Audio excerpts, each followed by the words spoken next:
All right. You see me? Okay, so as far as I can go, unfortunately. But I decided I'm gonna make a kind of little shelter camp. Let's just say scenario quad broke down. You're, 10, 15 miles into the bush and you don't want to try to risk getting out. I know there's lots of cougars and bears around this area. So you just decided you're gonna wait it out the night.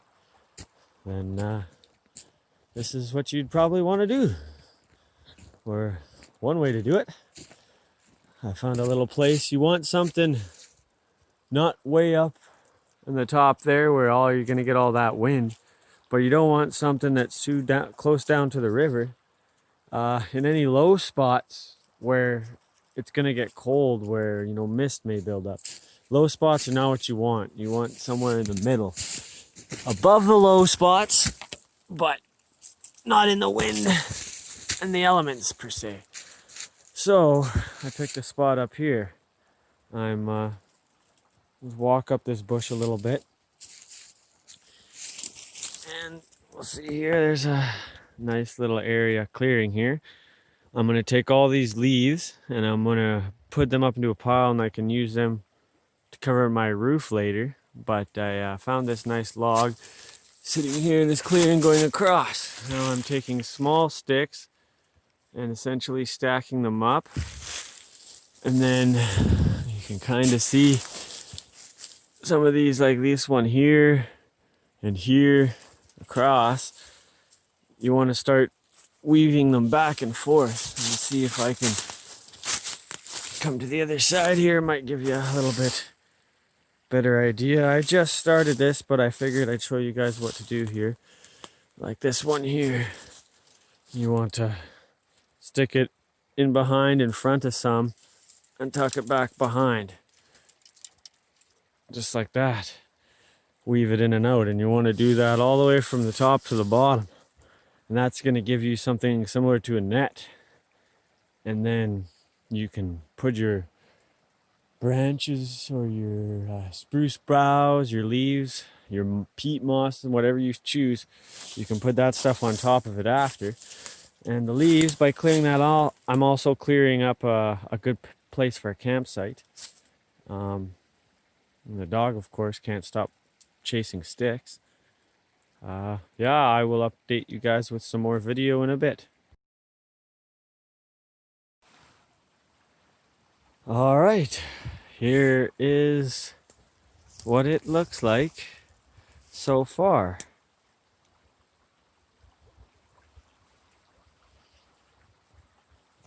As you can see, lots of weaving in and out of both sides. You want, I think I got 4 or 5 different small trees laying here. They were found on the ground. I didn't have to cut them down. There's no point cutting living trees down. There's lots of dead ones. I stuck this sucker in the ground just to give it some force. That one there. And now we're starting a bit of a lean-to shelter here, which is perfect. Now I need to start packing all my leaves and such on it and start looking for fire material, because the sun is, I guess you can't really see it too much here. She's getting below the side of the ravine or the valley, whatever you want to call this thing. It's a giant ravine in my book. Anyways, yeah, the sun's about ready to go down. We got maybe an hour before it's dark inside the bottom of the ravine here, so I'm gonna continue on this.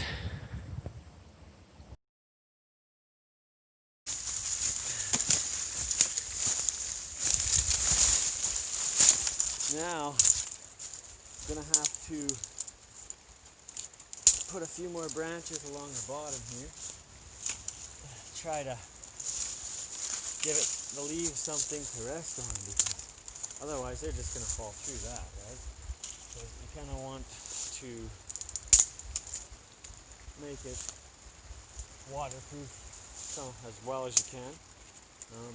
I'm not going crazy spending a lot of time on the bottom because it's not going to have a huge effect. I'm sitting over here. This is more or less probably where my backpack's going to sit. But you don't want the wind and the elements coming after you. That's probably the biggest thing I'd want to worry about.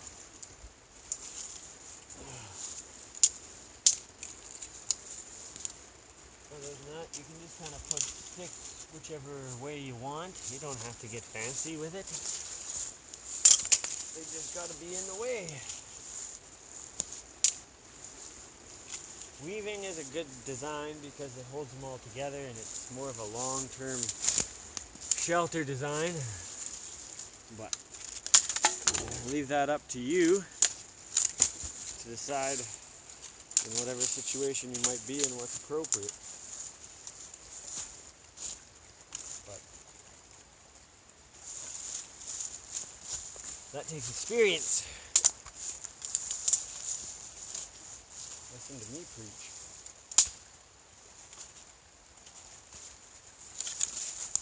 Alright. Yeah.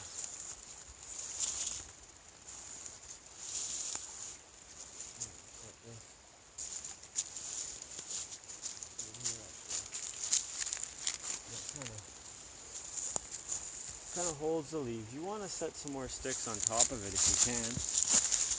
It just helps hold stuff in place.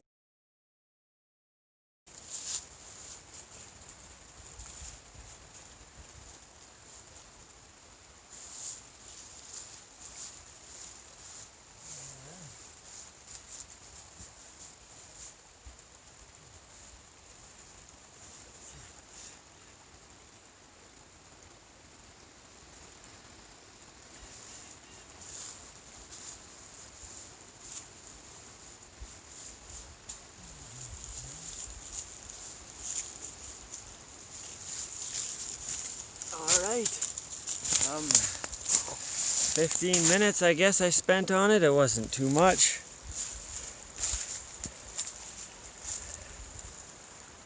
And yeah, let me step back and there's the structure there. Not anything fancy. Get you out of the elements, keep you out of the rain.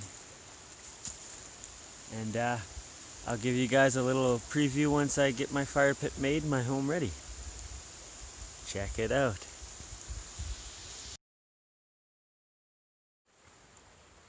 Alright.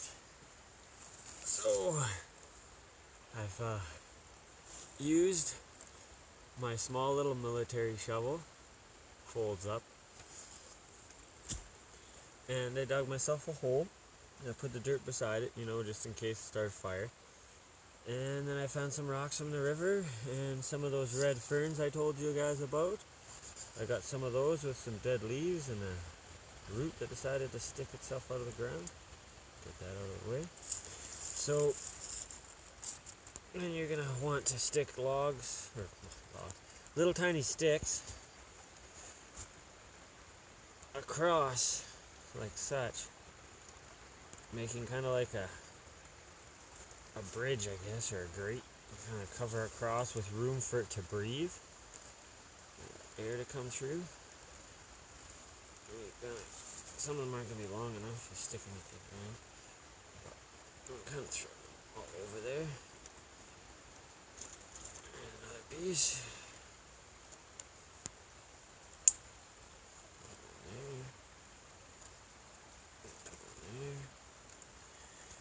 Things like that will help get the fire going. And this is some burdock shoot. It's hollow and very dry. This stuff should burn pretty good. Let's put those on there like that. And then you're gonna want to have some fire starter right beside you. So once this fire starts going, you can keep it going. You want a bundle, something like that at least, to give you enough time to go find more. And then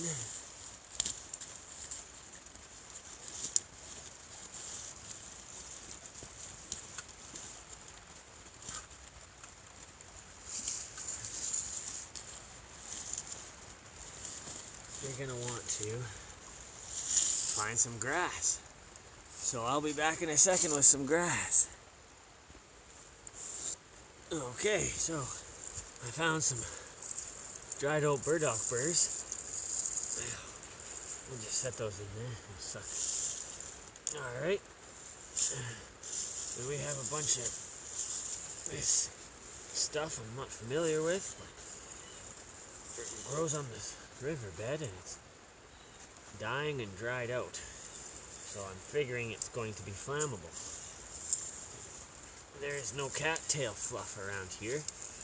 Cattails don't grow down here. A little bit too much moisture and too rocky, I suppose. They like the swamps more. And the bush, the swampy bush, there. That should be enough to start a fire. Alright. Now we got all this dried up grass here. Hopefully I can get a spark out of it. That's what I'm trying to do, so. You want to make a little hole, something like a little cave underneath this grass where the original sticks were, and you want to divide that fluff and grass so that half of it is down by the sticks and half of it's up like a roof. And it makes a little hole, and that's where you're going to put your tinder.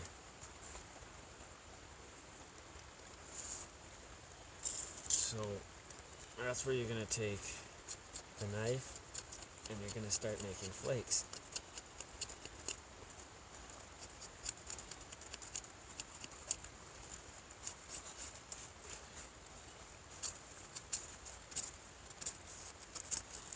Just think about it like when you're making a hot dog stick or wiener stick, cooking hot dog. You just want to keep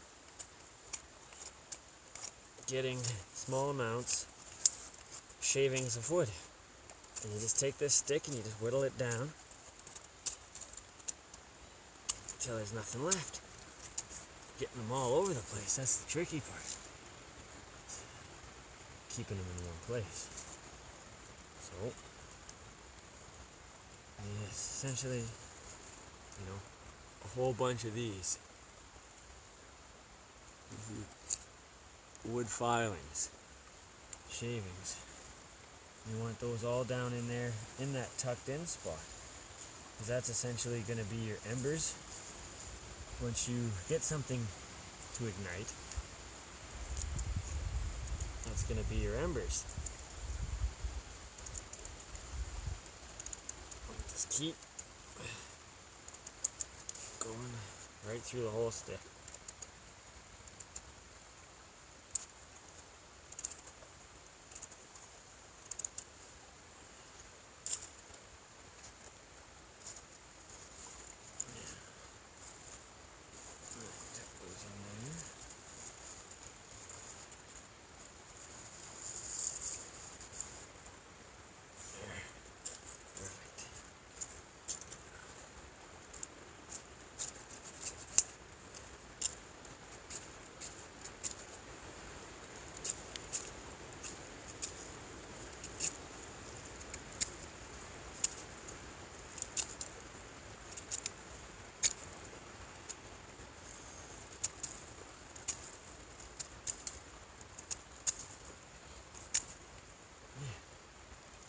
That's actually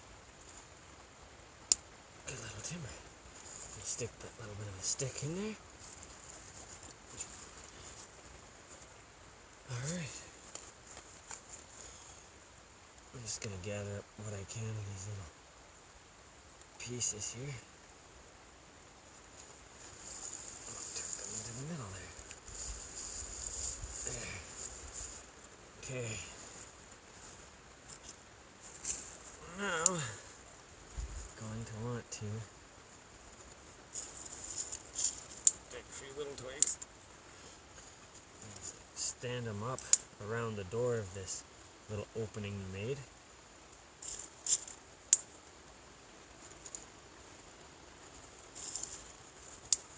And you can have a few on top. Once it starts igniting, we'll burn these little babies. Make sure you got something to keep going with. And we're going to see what we can do here to ignite some.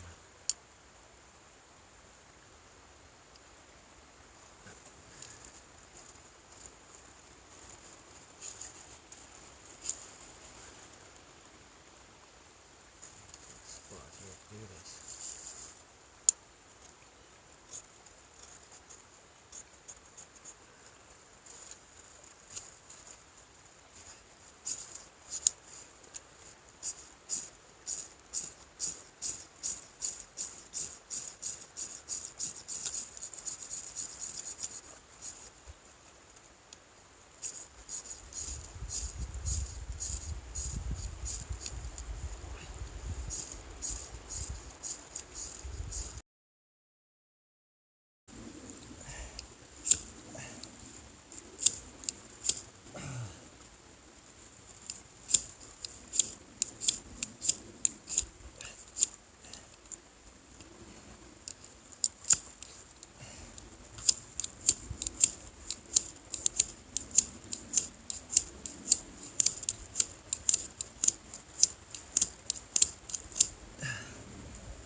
What a disaster.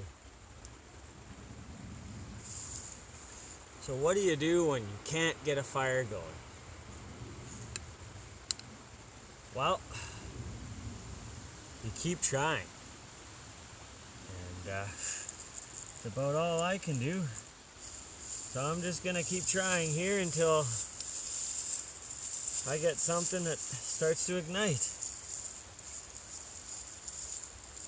I had a fire start a few times, but that's part of wilderness survival. Sometimes it's not as easy as the first video I did. You know, cattail fluff, that just makes it 10 times easier, but if it's not always around, it makes things a lot tougher. Now you have to try to find something that's going to work. So, we're going to try this like this here at the end of my pile. The way I showed you last time, we're going to see if we can get anything to ignite.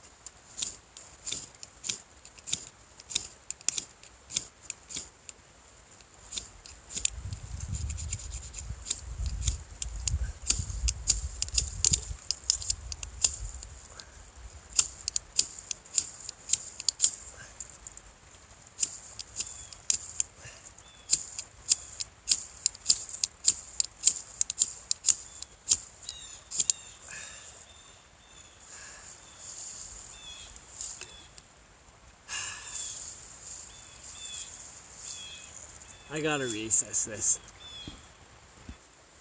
Alright, so I have this piece of dried out old stick and grass here, and I dunked it in some gas from the quad, because even in a survival situation like this one, where let's say the quad broke down, it still has gasoline in it. It also has engine oil.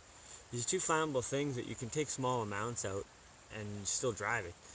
And well, if you could fix it, you know what I mean? There's fluids there that are flammable, and there's no reason why you can't use them, you know? So now, with that gas there, let's see if this will ignite.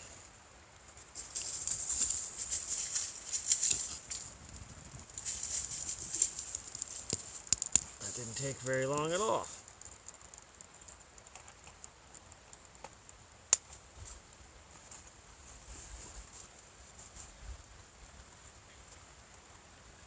But it didn't work very long either.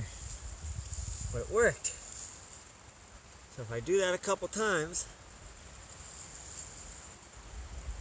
I might just be able to have a sustaining fire underneath my shelter. So I'll be back and we'll try this again.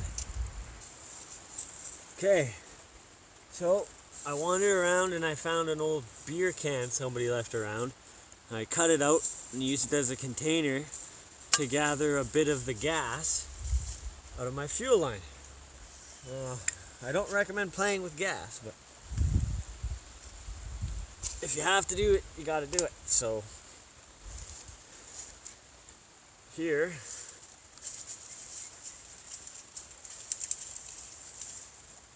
sounds like I can hear people. Yeah. This is gonna be pretty flammable. I'd try to watch out. There we go.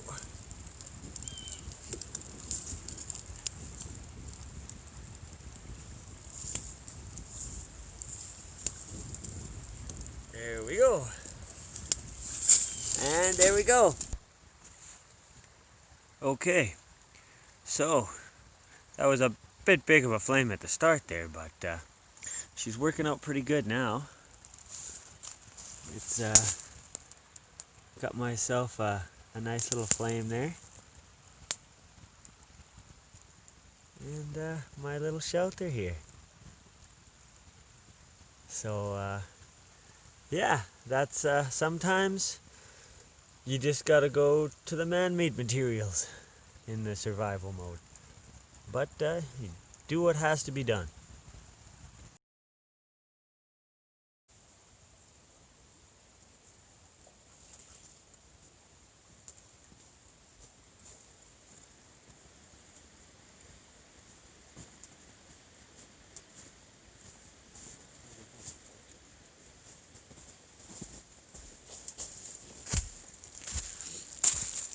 I just went and got some water from down by the river. I have something to drink.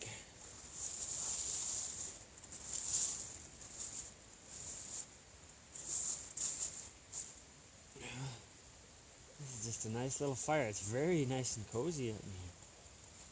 This fire. It's definitely getting chilly out there. They're calling for a low of -3 tonight. And it could very likely get it that low down here. So we will see.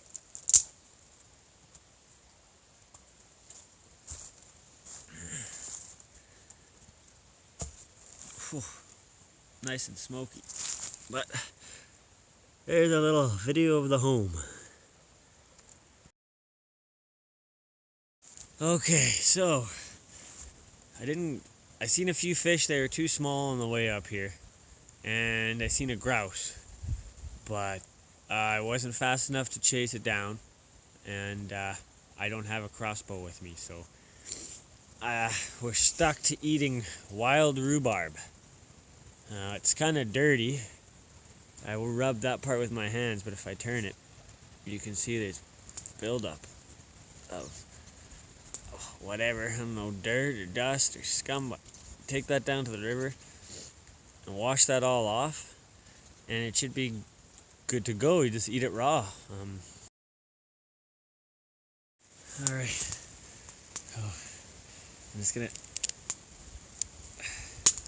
cut into this rhubarb just to check it, and it seems to be nice, good and healthy, so good to eat.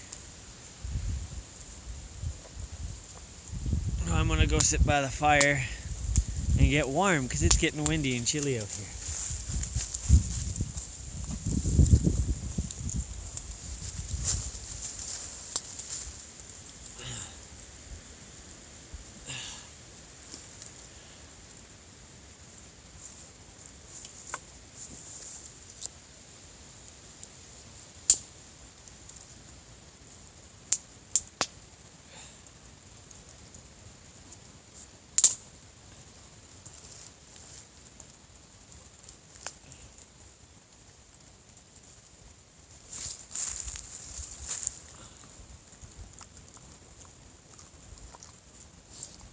I'm not sure what it's gonna taste like cooked.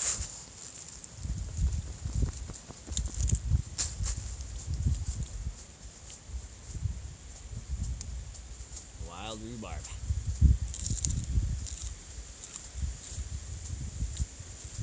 Oh. Yeah, that's too green.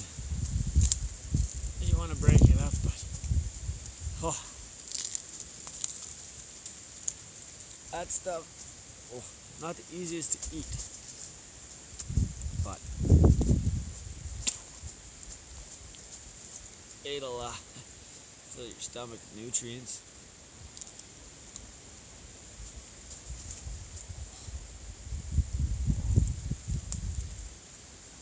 Oh.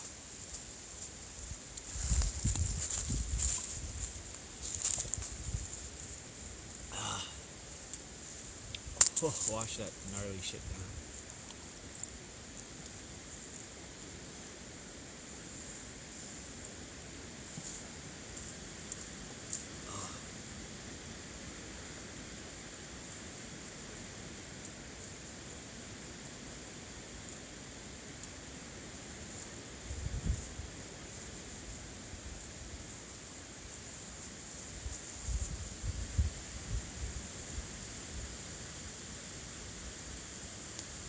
But it's honestly quite warm under here.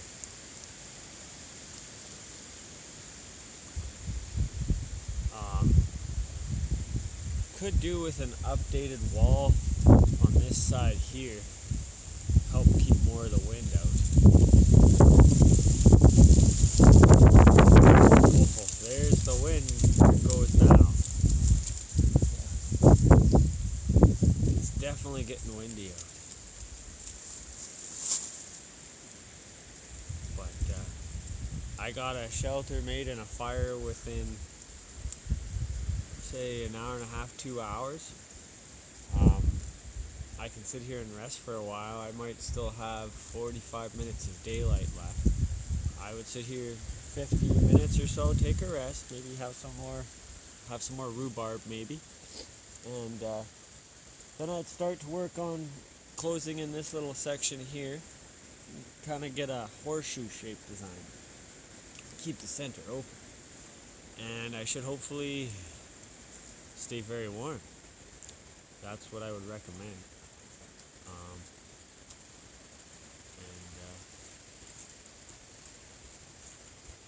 We'll see what happens. Maybe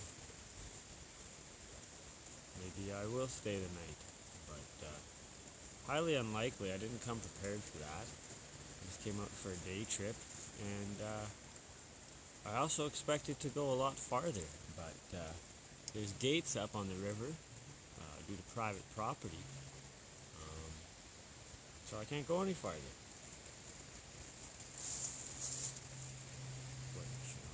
Which I'm not quite sure I understand,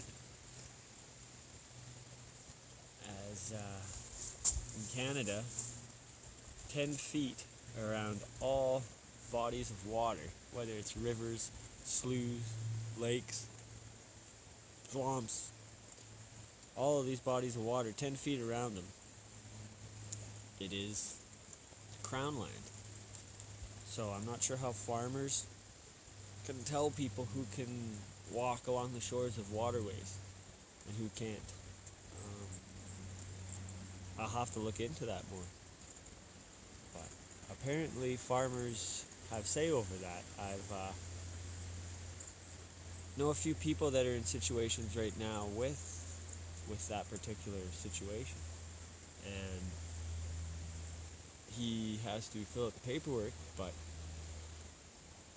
farmers cannot go and start moving around bush and land and destroying things that are around bodies of water. It's crown land. You can't do that. But any Canadian citizen can go for a hike around that crown land, possibly trap on it, or do some small game hunting, or whatever the case may be.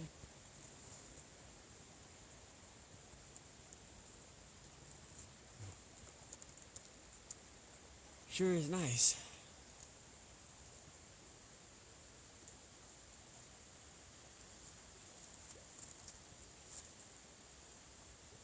I'm gonna try to cook some of this rhubarb here. See how it tastes after it's cooked.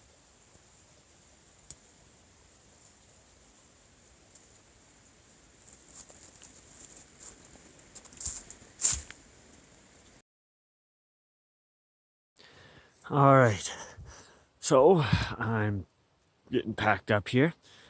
We'll leave the shelter for the day. And I just wanted to make sure to show everybody here, this was the fire pit here. I just poured water on it and buried it.